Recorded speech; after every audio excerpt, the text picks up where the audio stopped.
Sana makita nila lahat ang naging accomplishments kahit wala pang 1 year.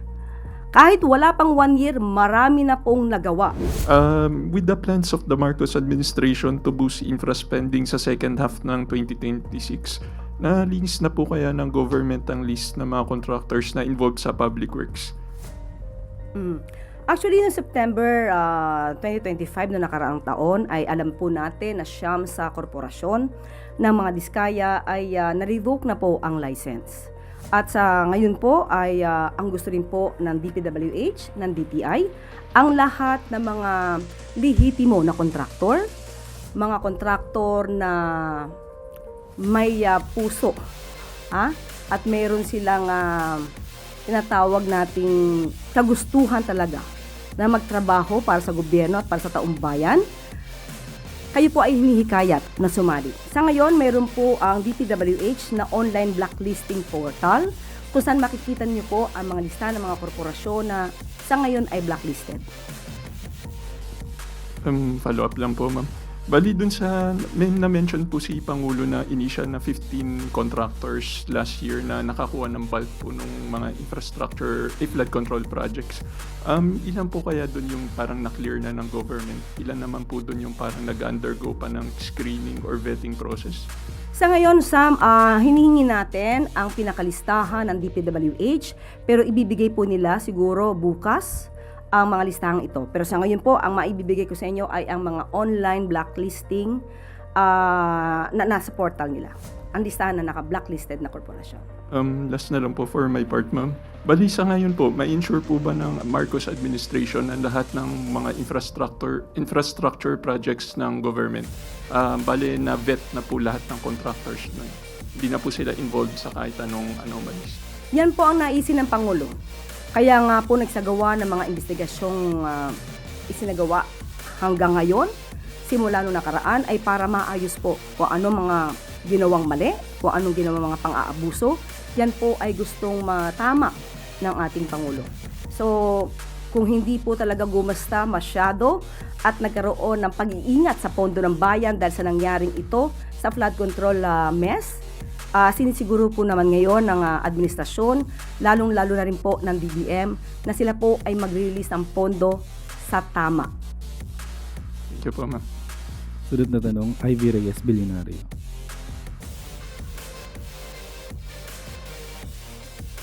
Hi, Yusek from Ann Soberano of Bombo Radyo po. Bagamat bumaba na ang inflation, marami pa rin Pilipino ang nagsasabing mataas pa rin po yung presyo ng pagkain. Ano po yung mga konkretong hakbang ng administrasyon para mas mababa pa yung presyo ng mga pangunahing bilihin? Tama po na bumababa po ang inflation rate at yan po ay sa pagsisika po ng ating administrasyon at dahil yan din po ang nais ng ating Pangulo. Pero hindi po tayo dapat magpakampante dahil mayroon pa po tayong kinakaharap na global oil crisis na hindi pa rin tuluyang humuhupa.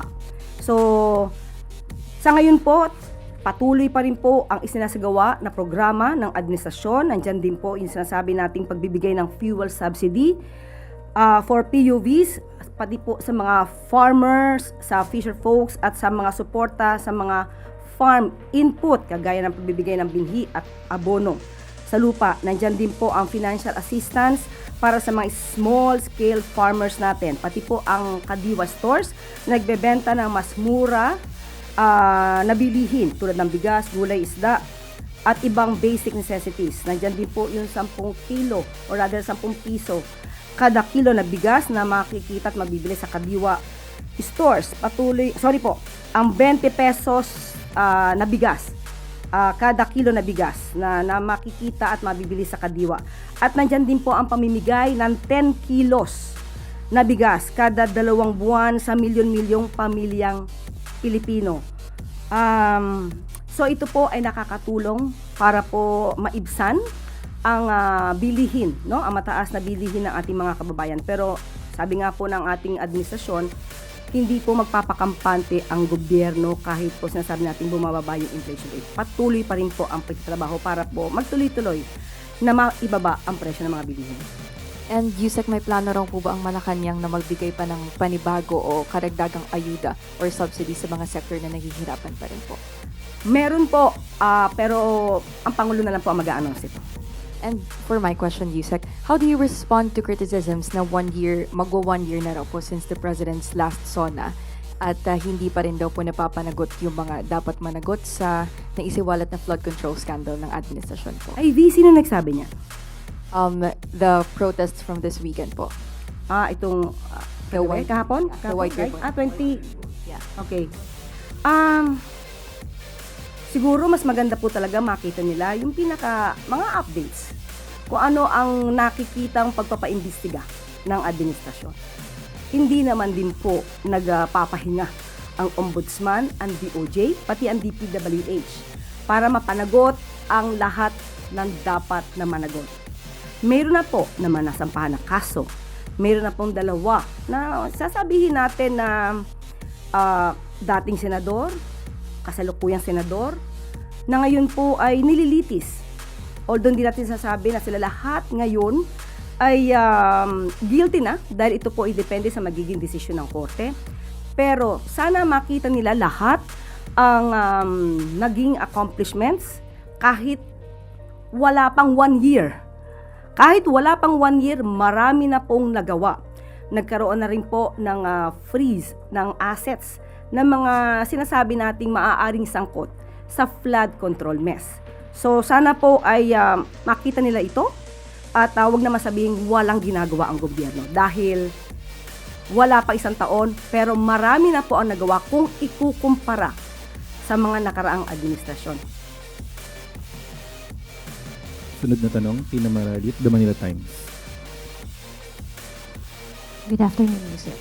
Yusek, last week, PGMN founder Franco Mabanta posted a lengthy video and kasama po doon, he apologized to the President and the First Lady for the past criticisms na ibinato ng PGMN against them. And kasama rin din po doon yung kanyang paratang that former Speaker Martin Romualdez orchestrated the rift between the President and the Vice President and also betrayed many of his political allies including President Marcos. Your take on this? Ang paghihingi ng paumanhin ay pag-amin ng kamalian. Ang pag-amin ng kamalian, papaano nila masasabi sa tao na totoo ang kanilang kwento. So ang aral dito, huwag gumawa ng intriga, lalo na kung walang basehan. Ang pag-iingay ng walang saysay ay nagiging biktima lamang ang mga Pilipino na walang malay. At ang paninira na walang basehan, ginagawa lang na mangmang ang ating mga kababayan. So iwasan ang mang-intriga. Kung gagawa kayo ng anumang pag-iimbestiga, siguraduhin lamang ninyo na kayo ay may mga ebidensya. Hindi kailangan daanin sa pamilya, hindi kailangan daanin kung saan-saan. Kung meron kayong ebidensya, sampahan nyo na agad ng kaso. Follow-up lang po. To your knowledge po, Yusek, what is the relationship of the President and former Speaker Romualdez now? Kagaya ng sinabi ko, hindi ko po nakikita personally si dating Speaker Romualdez dito sa Malacanang. Hindi ko po sila nakikita nag-uusap. Hindi ko sila wala sa ngayon. Wala akong masasabing kung anong relasyon nila. Thank you. Sunod na tanong, Clay Pardilla, PTV4. Good morning po, Yusek. Yusek, dahil nga po sa mga school violence, Dumanhog Mayor Gica wants to implement a total cell phone ban in schools. And although LGUs have the authority to implement policies within their respective jurisdictions, how do you view this policy po? Sino po ulit siya? Sino nagpapa-implement? Cebu Dumanhog Mayor Gica po. Okay. Maganda naman po yung kanyang layunin para po mas magkaroon ng concentration ang mga bata sa kanilang pag-aaral. Hindi ko lang po masasabi kung ang penalty ay nararapat, kung ito ba ay reasonable. Dahil ang makakapagpa-implement naman po nito ay ang mga eskwelahan, ang namumuno sa mga eskwelahan. At ang ating nabasa yata ay isusole after the school year. After the school year ends, no? Tama ba? Bago magtapos. O before the school year ends?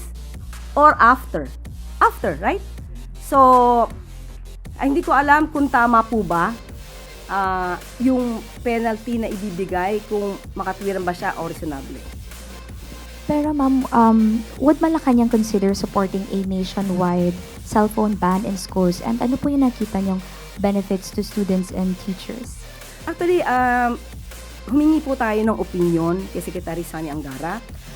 Sa ngayon po ay hindi pa po ako nabibigyan ng update patungkol po dyan. Pero may mga schools na po, especially sa mga private schools, ay talaga pong ban ng cellphones during classes.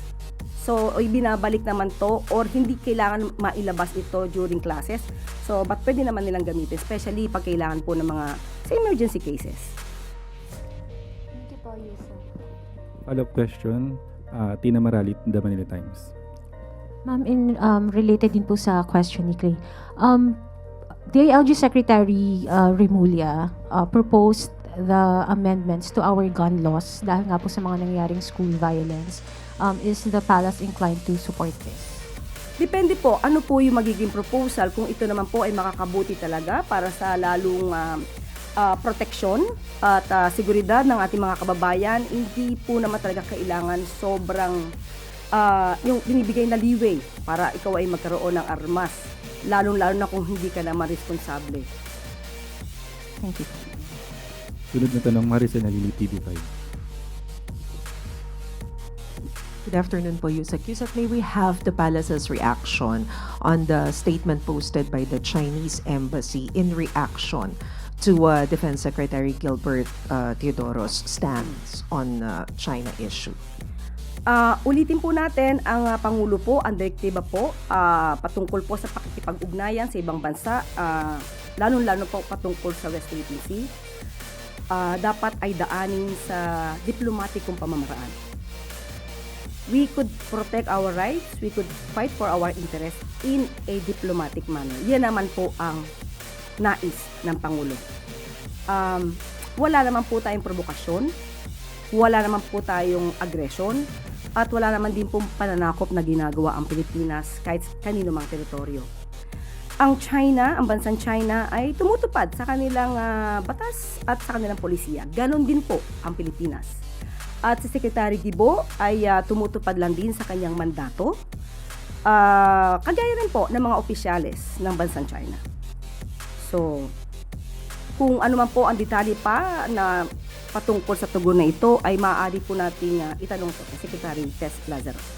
But at least can we describe the relationship now between the Philippines and China, considering na masyadong maanghang yung palitan ng salita ni na Secretary Gibo and as well as other Chinese officials? Sa atin po, sa parte po ng Pilipinas, itinuturing pa rin pong maganda ang relasyon ng ating bansa sa bansang China. So, hindi naman po nagkakaroon ng anumang rift o sigalot dahil lang sa mga mensahe ng ating Defense Secretary. Para po sa huling katanungan, Let Narciso, DZRH. Good afternoon, Yusek. May natanggap na po bang update ang Malacanang sa estado ng stranded na Filipino seafarers sa Strait of Hormuz? At anong plano ng pamahalaan dahil may report na nasuspinde o sinuspinde ng International Maritime Organization yung kanilang emergency evacuation plan kasunod ng pag-atake dun sa dalawang barko. At wala po bang mga Pinoy na nadamay sa insidente? Nag-report po si Secretary Hans Kakdak sa ating Pangulo at ibibigay ko rin po sa inyo ang ilang detalye patungkol po sa stranded Pinoy seafarers. MV Ever Lovely na may 21 Filipino crew on board ang sinasabing inatake ng Iran habang papalabas ng Strait of Hormuz. Walang nasakta na 21 Filipino mula sa 21 Filipino crew kabilang ang captain or kapitan ng vessel. Nanatiling seaworthy ang vessel at nagpapatuloy ng biyahe. Inaasahang makakarating ang MV Ever Lovely sa Singapore sa July 5. Nakatutok ang mga otoridad sa kalagayan ng vessel at mga sakay nitong tripulante. May isa pang Panama flag tanker na inatake sa Strait of Hormuz. Ito ang oil tanker na may pangalang Kiko at lula nito ang 19 Filipino crew.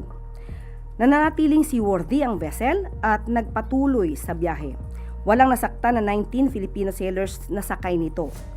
Nakamonitor ang mga otoridad sa kalagayan ng vessel at mga sakay at nakikipag-ugnayan ang mga otoridad sa mga Filipino crew kung sakaling kailangan nila ang onboard psychosocial assistance. So sa ngayon ay 2,100 Filipino seafarers na sakay ng 85 ships ang nakalabas na sa Strait of Hormuz. So habang nasa 3,800 Filipino seafarers pa ang nakasampa ng barko sa Persian Gulf. So nanatili po nakatutok ang mga otoridad sa kanilang kalagayan. Yung pagdating po sa Singapore ng Filipino seafarers, pauwi na ba sila? Yun lang po ang naibigay na detalye sa atin ni Secretary Hans Kakdak at itatanong ko po sa kanya yung follow-up question po ninyo.